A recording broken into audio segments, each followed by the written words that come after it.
ladies and gents, welcome to another movie file, and this is day 23, where I'll be reviewing the movie A Man Who Knew Too Little as part of Bill Murray Week. And yes, it is kind of sad that Bill Murray Week is going to be coming to a close in another 3 days. So I've got to make sure I get that Ghostbusters playthrough out of the way and upload it on youtube.com/Nerdgenious so you guys can take a look at that.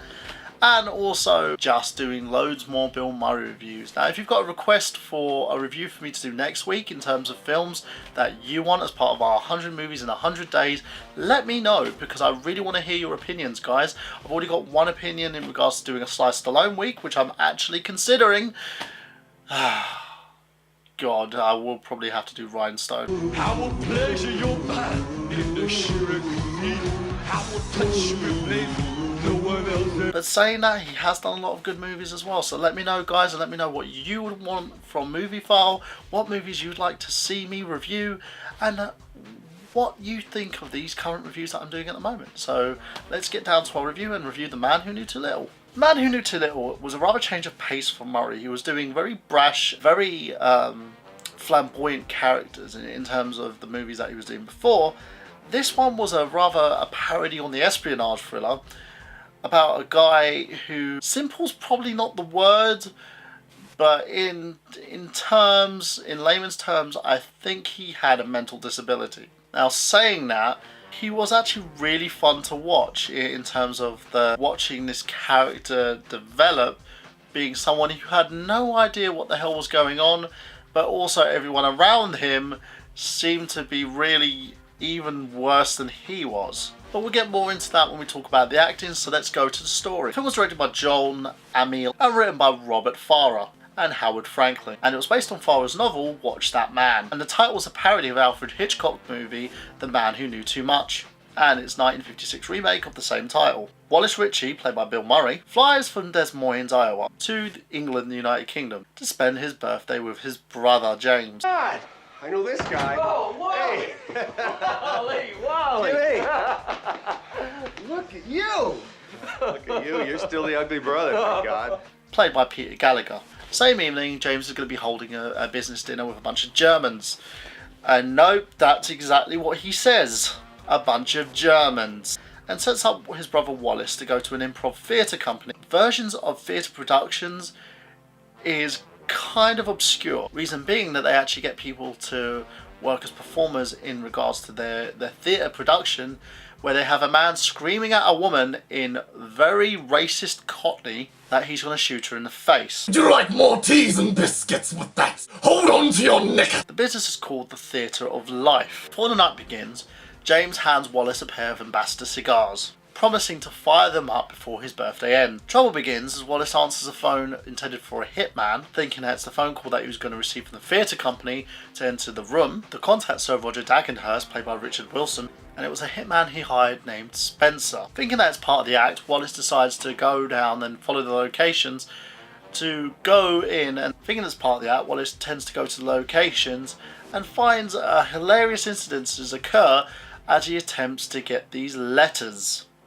that he specified to get. The real Spencer, Terry O'Neill, then receives a call from the theatre company to go up to the room and handle the situation. Instead, he ends up shooting one of the actors in the chest, prompting for a search for Wallace, Sir Roger and his assistant, played by Salman Chandler, the British Defence Minister, and a Russian intelligence agent by the name of Sergei, played by Nicholas Woodson, who you guys will probably know as Doc Ock.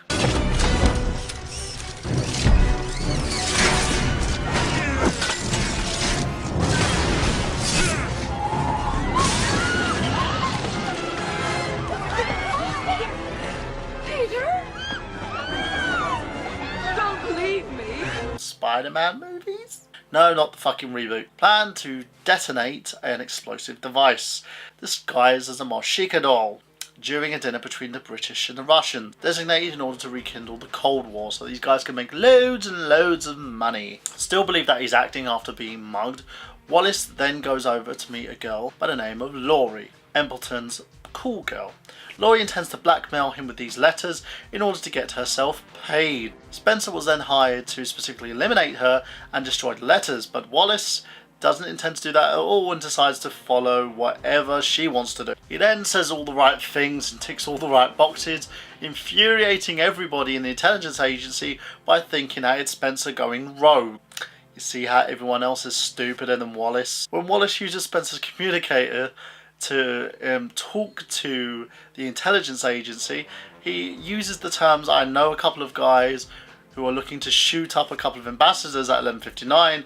You see the intelligence guy standing there thinking that he knows their plans when he's just talking about smoking a couple of cigars. After figuring out that Spencer's been killed, the guys assume that Wallace is an intelligence officer from America looking to unveil their plan. Dagenhurst then offers Wallace and Laurie $3 million to hand the letters in so they can destroy the evidence and get on with their plan. Wallace is then kidnapped and then sedated and locked away in hopes that they can enact their plan and kill everybody in the hotel before escaping. Whalley then contacts James, promoting James to call the theatre company for more time. The police pick up the phone asking to question Wallace about the situation and figure out what the heck is going on, seeing Wallace as a terrorist. They then get their languages mixed up and decide to go after James instead, prompting a squad to hit through his front door in the middle of dinner with the Russians. Wallace then escapes and then gets into a situation where he's thrusted into a Russian dance routine where he ends up with the bomb in his hand and then asks to get his brother James freed. They then present him with the $3 million and his freed brother, and then still one of the cases where the doll's actually sitting in because Wallace is that stupid, and decide to run off before their plans are enacted. Wallace then takes one of the cases, explains to his brother the situation, thinking that it's all part of the act, and James sits there with him, exclaiming that at least he's had fun. Wallace then gives the money to Laurie, and seeing how amazing he is and thinking that he's an intelligence agent that's just gone rogue and wants to do everything he can for her because he loves her, Laurie then falls into his arm. The unwitting hero, Wallace then ends up into a scene with him and Laurie on the beach, then hounded by intelligence agents thinking that they are talent scouts. Wallace then demands everything but a king's ransom. The scouts then offer him everything that he could ever dream of if he joins the agency. Wallace then unwillingly just talks about the fact that they're going to be stars as the movie ends. It's a fun movie, I have to admit it.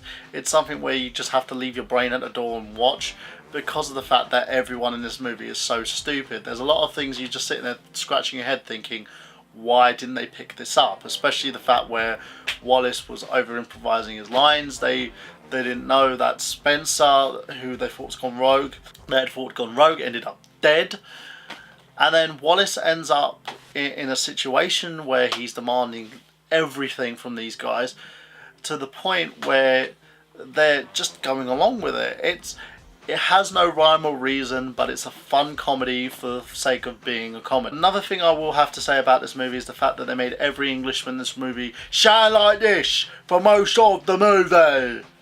It was really dumb, but it was actually quite funny as well, knowing how big and how stupid most of these guys sounded, knowing the fact that I could actually place about 4 or 5 different English actors in this movie. Bill Murray is awesome in general in this movie. He plays his character rather well. It's something which is breaking away from the norm as well in terms of what he does, just due to the fact that he's very stupid, very insulting, and he's beyond the levels of knowing anything. Wallace just seems like the family's red-headed stepchild, so to speak. The guy who's just really stupid, who everyone has to talk slowly to. They also talk about the fact that he's a film producer, even though that he worked in Blockbuster even though the fact that he works in Blockbuster. It's quite funny, and it's something that if you want to see a movie that differs from the usual Murray Fest, this is the movie to see.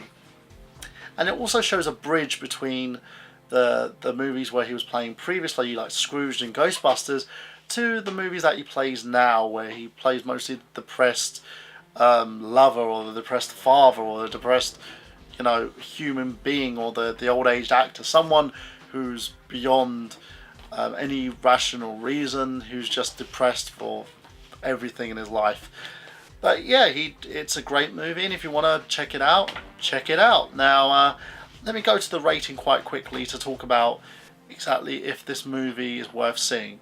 I give it a 1 usually if it's shit, and a 5 if it's great, and this movie I will give a solid 2. It's funny to watch, but it's something that gets very tiresome very quickly. It's not something that you would probably break out to watch and you can associate with Murray as being one of his best movies, but it's still a laughing out loud comedy, and it's something at least he tried. The direction's kind of bad. There's a lot of plot holes in this movie. It leaves you scratching your head thinking, why did they do that?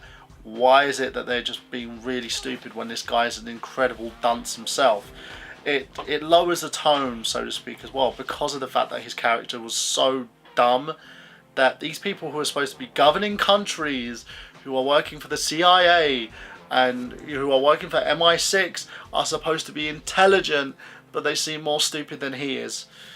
It has been done better as well. If you look at movies like Mr. Bean, for instance, that has been done, and kind of the Sacha Baron Cohen films as well, where he plays someone extremely stupid who's getting himself into stupid situations with people. That's supposed to be real-esque. So let me know what you think, guys. Like, comment, subscribe. Do you think I'm right in this review? Do you think I'm wrong? Do you think it should have been a little bit higher? Let me know. And as always, guys, check me out on Twitch TV for my Ghostbusters playthrough.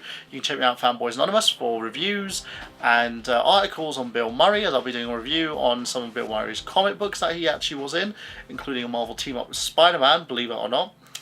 And also doing another review on Bill Murray games that he's been associated with in likeness. So check those out, guys, and remember to stay tuned for more Bill Murray Week and more Nerdgenious. See you soon. Who the hell is this?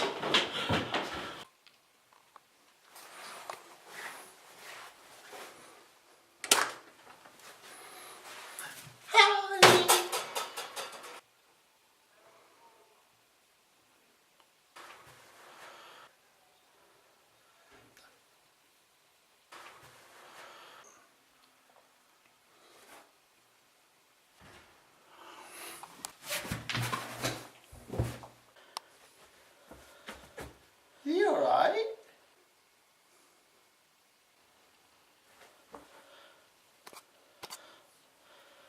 Probably sleeping. Oh, this looks nice.